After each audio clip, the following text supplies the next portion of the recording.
Bismillahirrahmanirrahim. Assalamualaikum warahmatullahi wabarakatuh. Ya, di sini sebelumnya kami mengucapkan terima kasih kepada Ibu dosen yang telah memberikan waktu kepada kami untuk melakukan presentasi pada kesempatan kali ini. Kami dari kelompok 5 akan membahas tentang jenis dan kriteria rencana. Kami beranggotakan Nur Puspitasari, Nurin Fauzul Akmala, dan Putri Nadia Anggraita. Oke, masuk poin pertama yaitu jenis-jenis perencanaan. Di dalam suatu perencanaan itu terdapat banyak sekali variasi rencana. Antaranya ada visi atau maksud, tujuan, strategi, kebijakan, prosedur, aturan, program, dan anggaran. Nah, visi atau maksud itu bagaimana? Visi itu dalam setiap organisasi yang mana setiap organisasi tersebut harus mempunyai visi atau maksud. Apa adanya organisasi tersebut itu bermaksud untuk apa, visinya apa, seperti itu. Tujuan, nah tujuan hampir sama dengan visi. Tujuan itu adalah hasil akhir yang nantinya akan dicapai oleh suatu organisasi. Lalu poin ketiga, strategi. Lah, strategi di sini itu yakni bagaimana cara rencana, cara untuk menuju ke tujuan tersebut. Strateginya bagaimana, caranya bagaimana. Terus kebijakan, yang keempat kebijakan. Kebijakan adalah pernyataan atau pemahaman umum yang mengarahkan untuk pengambilan keputusan. Jadi ketika ada masalah, ada suatu masalah seperti itu ya. Jadi itu perlu adanya kebijakan, kebijakan agar nantinya kedepannya dalam mencapai tujuan berjalan dengan baik.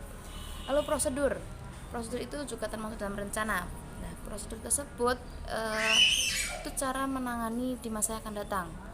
Nah, itu dijelaskan secara detail bagaimana suatu aktivitas itu harus dilakukan.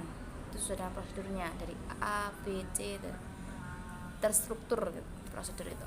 Lalu aturan itu merupakan suatu rencana yang mana dari rencana tersebut itu ada suatu hal yang harus direncanakan maupun yang tidak suatu hal yang harus dilakukan ataupun yang tidak dilakukan, itu maksudnya ke aturan. Lalu program di sini adalah jaringan kompleks yang terdiri dari tujuan, kebijakan, prosedur, aturan, penugasan, langkah-langkah yang harus dilakukan, terus alokasi sumber daya dan lain sebagainya. Itu termasuk dalam programnya apa saja yang ada di dalam organisasi tersebut. Lalu anggaran itu adalah berupa nominal, misalnya anggaran belanja, anggaran pengeluaran dalam organisasi, seperti itu. Nah, kalau dilihat dari tujuannya, perencanaan itu dibagi menjadi 3, yaitu ada perencanaan strategis, taktis, dan operasional. Untuk perencanaan strategis itu merupakan perencanaan yang jangka panjang. Perencanaan jangka panjang untuk mencapai tujuan strategis. Nah, fokusnya ini itu pada keseluruhan. Dilihat dari rencana secara umum menggambarkan alokasi sumber daya, prioritas, dan langkah-langkah yang diperlukan. Nah, ini biasanya ditetapkan oleh manajemen puncak kalau yang perencanaan strategis.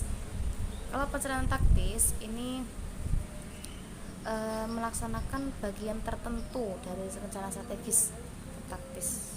Nah, ini jangkanya lebih pendek, sekitar 1-5 tahun. Kalau yang strategis tadi lebih dari 5 tahun. Lalu yang ketiga, perencanaan operasional itu ada 2 jenis, yaitu tunggal dan standing.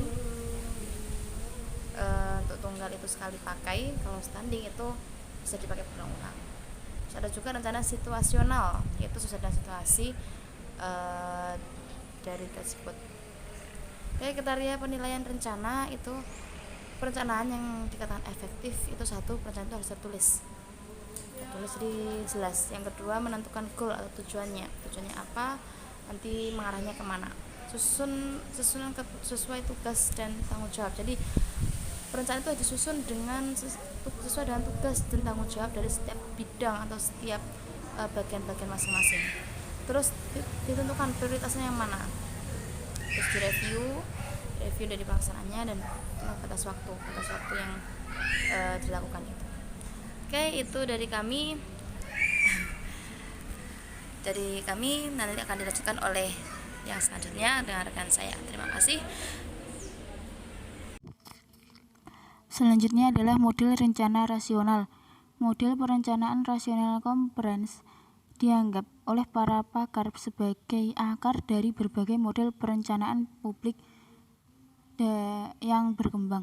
Rasionalitas atau kondisi yang bersifat rasional dalam lingkup perencanaan yaitu menggunakan pendekatan secara keilmuan atau scientific approach di dalam proses penganalisaan dan cara pemecahan masalah atau problem. Dengan kata lain, rasionalitas menuntut dasar pertimbangan yang sistematik dan evaluasi yang tepat terhadap berbagai alternatif cara atau means untuk mencapai tujuan atau goals. Oleh karena itu, rasionalitas menuntut penerapan kaidah atau norma yang harus dilandasi dengan ketidakberpihakan atau value free dan emosi yang netral dari seorang perencana dalam memaksimalkan atau mengoptimalkan manfaat sebagai konsekuensi dari pembuatan keputusan. Berbagai pakar mengatakan, meski tidak terlepas dari kelemahan yang ada, perencanaan mempunyai keunggulan yang signifikan, yaitu yang pertama, keunggulan utama perencanaan rasional, yaitu mencakup liputan yang luas tentang berbagai elemen dan aspek perencanaan, serta menampilkan berbagai alternatif rencana yang mungkin dilaksanakan untuk mencapai tujuan dan sasaran dengan melihat pada potensi dan kendala yang ada. Yang kedua, memiliki citra holistik atau menyeluruh atas kemungkinan-kemungkinan yang paling optimal. Meski mencakup liputan yang luas, terkandung unsur penyederhanaan dari sistem komunitas atau kesatuan yang bersifat kompleks dan menyeluruh. Selanjutnya, program-program yang disusun untuk dievaluasi dengan pendekatan scientific methods dapat dilakukan oleh pihak-pihak yang tidak terlibat di dalam proses perencanaan. Proses perencanaan tidak berjalan linier tetapi bersifat pengulangan atau multiple iteratif dan siklikal, yaitu adanya umpan balik antara elaborasi lebih jauh untuk setiap subproses, sehingga perencanaan rasional komprehensif bersifat fleksibel atau luas terhadap kemungkinan perubahan yang terjadi di lingkungan perencanaan. Selanjutnya, dalam perencanaan rasional ada keterlibatan publik sehingga dapat mengurangi kekurangan-kekurangan dari model perencanaan ini.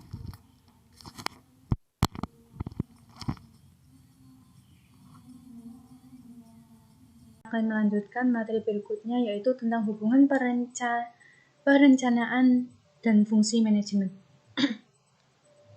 Untuk mencapai tujuan yang telah ditetapkan oleh perusahaan, fungsi-fungsi manajemen harus bisa berjalan sesuai dengan fungsinya sebagai kesatuan yang utuh.